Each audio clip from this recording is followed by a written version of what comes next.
Assalamualaikum warahmatullahi wabarakatuh. Di sini saya akan menjelaskan materi dengan judul distribusi kontinu, ya materi distribusi normal. Sebelumnya, perkenalkan, nama saya Muhammad Fauzan dengan NIM 21102238 dari kelas IF09Q. Lalu untuk submateri yang akan kita bahas di sini ada 6 submateri yang akan kita bahas, yaitu ada distribusi kontinu, distribusi normal, karakteristik distribusi normal, kurva distribusi normal, parameter min atau rata-rata, dan standar deviasi. Lanjut, di sini kita akan membahas distribusi kontinu dan distribusi normal. Untuk pengertian distribusi kontinu sendiri yaitu pengubah acak yang dapat memperoleh semua nilai pada skala kontinu. Lalu untuk ruang sampel kontinu adalah bila ruang sampel mengandung titik sampel yang tak terhingga banyaknya. Lalu untuk syarat-syarat distribusi kontinu adalah apabila fungsi x fx adalah fungsi padat peluang pengubah acak kontinu x yang didefinisikan di atas himpunan semua bilangan real R bila fx lebih dari sama dengan 0 untuk semua x bilangan real. Lalu yang kedua, jika fx dx sama dengan 1, lalu yang terakhir adalah jika PA kurang dari x kurang dari B sama dengan fx dx. Langsung saja untuk pengertian distribusi normal atau Gaussian merupakan distribusi probabilitas yang paling penting baik dalam teori maupun aplikasi statistik. Distribusi ini paling banyak digunakan sebagai metode bagi data real di berbagai bidang yang meliputi antara lain karakteristik fisik makhluk hidup yang meliputi berat, tinggi badan manusia, hewan, dan lain-lain. Lalu untuk karakteristik distribusi normal, teori distribusi dan nilai min, median, dan modus yang sama. Jadi untuk teori ini sering disebut sebagai unimodal. Nah, kurva distribusi bisa bersifat simetris dengan bentuk lonceng atau bell curve. Lalu titik puncak kurva pada nilai rata-rata. Nah, nilai ini berada di tengah kurva, kemudian pada data distribusi terletak pada sekitar garis lurus yang ditarik ke bawah dari titik-titik tengah. Lalu, min merupakan nilai rata-rata dengan nilai standar deviasi untuk menentukan lokasi dan bentuk distribusi tersendiri.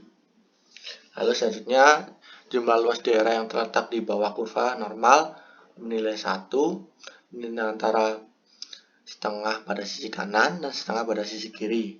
Hal ini berlaku ke seluruh distribusi probabilitas kontinu. Lalu kurva distribusi disimulkan jika setengah data populasi kemudian memiliki nilai yang kurang dari angka rata-rata, sementara bagian lagi punya nilai yang jauh lebih besar. Lalu yang terakhir adalah masing-masing ekor kurva pada kedua sisi kemudian memanjang dengan tak terbatas. Beberapa kasus perhitungan distribusi ekor kurva bahkan dapat memotong sebuah horizontal. Lalu selanjutnya ada distribusi normal. Di sini bentuk dari kurva distribusi normal yang memiliki ciri-ciri sebagai berikut. Kurvanya berbentuk garis melengkung dan halus dan berbentuk seperti genta. Lalu simetris terhadap rataan atau min. Lalu kedua ekor atau ujungnya semakin mendekati sumbu absisnya tetapi tidak pernah memotong. Lalu jarak titik belok kurva tersebut dengan sumbu simetrisnya sama dengan sigma.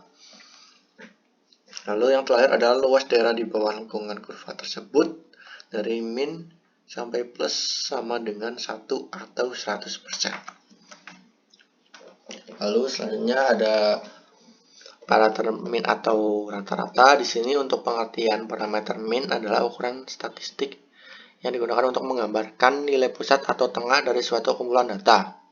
Jadi secara sederhana, Min merupakan rata-rata dari sekumpulan angka atau data yang dihitung dengan menjumlahkan semua nilai dalam kumpulan tersebut dan kemudian membaginya dengan jumlah data yang ada.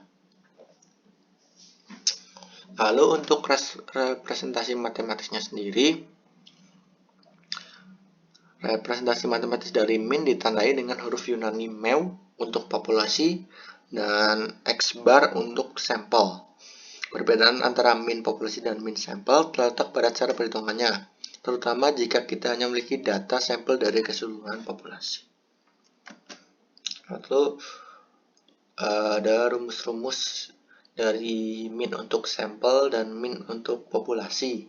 Di sini untuk rumus min untuk populasi yaitu ada meu jumlah X dibagi N besar. Lalu untuk rumus min untuk sampel yaitu X bar sama dengan jumlah X per N, di mana meu atau X bar sama dengan min, lalu EX sama dengan jumlah semua nilai dalam data, N besar adalah jumlah total data dalam populasi, dan N adalah jumlah total data dalam sampel. Nah, di sini ada contoh soal untuk parameter min atau rata-rata. Di sini misal jika kita memiliki data sebagai berikut, ada 10, 20, 30, 40, dan 50, maka untuk populasi atau min meu-nya dihitung dengan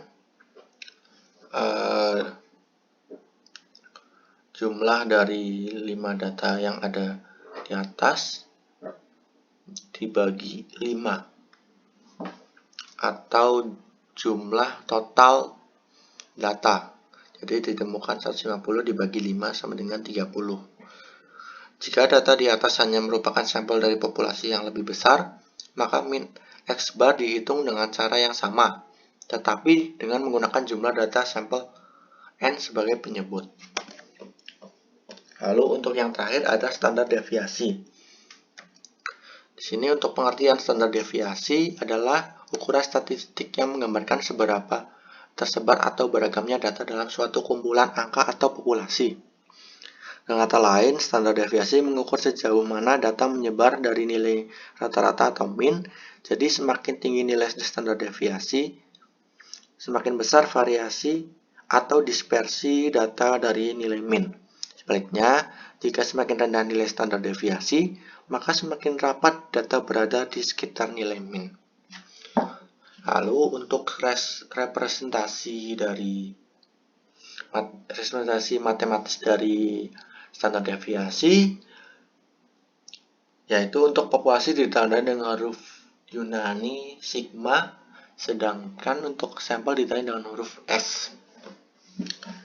Jadi untuk perbedaan antara standar deviasi populasi dan standar deviasi sampel terletak pada metode perhitungannya, terutama jika kita hanya memiliki data sampel dari keseluruhan populasi. Sini untuk rumus-rumus standar deviasi untuk populasi dan sampel. Untuk populasi sendiri yaitu adalah sigma akar jumlah X min meu pangkat 2 dibagi N besar. Lalu untuk standar deviasi untuk sampel yaitu S sama dengan akar jumlah dari X dikurang X bar kuadrat dibagi N min 1, dimana sigma atau S sama dengan standar deviasi, lalu itu ada sum yang merupakan simbol jumlah, lalu ada X tiap nilai dalam data, lalu ada meu yaitu rata-rata untuk populasi, lalu X bar yaitu rata-rata untuk sampel, lalu N besar yang merupakan jumlah total data dalam populasi, dan N kecil merupakan jumlah total data dalam sampel. Lalu selanjutnya di sini ada contoh soal untuk standar deviasi. Di sini sebuah perusahaan mencatat tinggi badan dalam sentimeter dari 8 pegawai sebagai berikut. Di situ ada 8 data yang disebutkan di soal, lalu hitunglah standar deviasi dari tinggi badan pegawai tersebut. Yang pertama kita akan mencari min dari X bar, yaitu min untuk rata-rata sampel. Jadi di sini kita jumlahkan 8 data yang ada di soal tadi, lalu dibagi 8 pegawai. Jadi di sini ada ditemukan 1390 dibagi 8 pegawai, ditemukan 173,75. Lalu di sini kita mencari menggunakan rumus standar deviasi untuk populasi. Jadi di sini jumlah X, di sini setiap X dijumlah dengan sendiri-sendiri, lalu dikurangi oleh min dari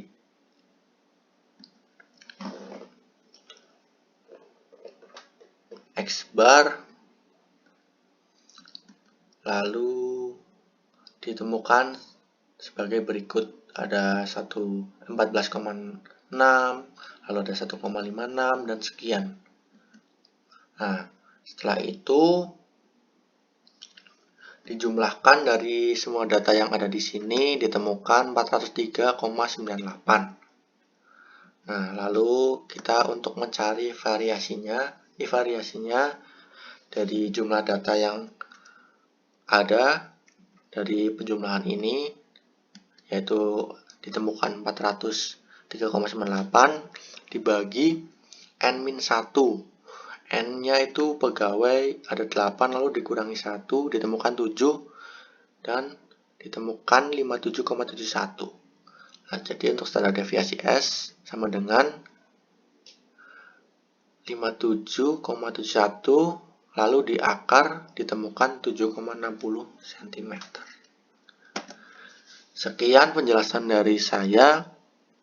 Jika ada salah penyampaian atau salah kata, saya mohon maaf. Kurang lebihnya mohon maaf. Sekian. Wassalamualaikum warahmatullahi wabarakatuh.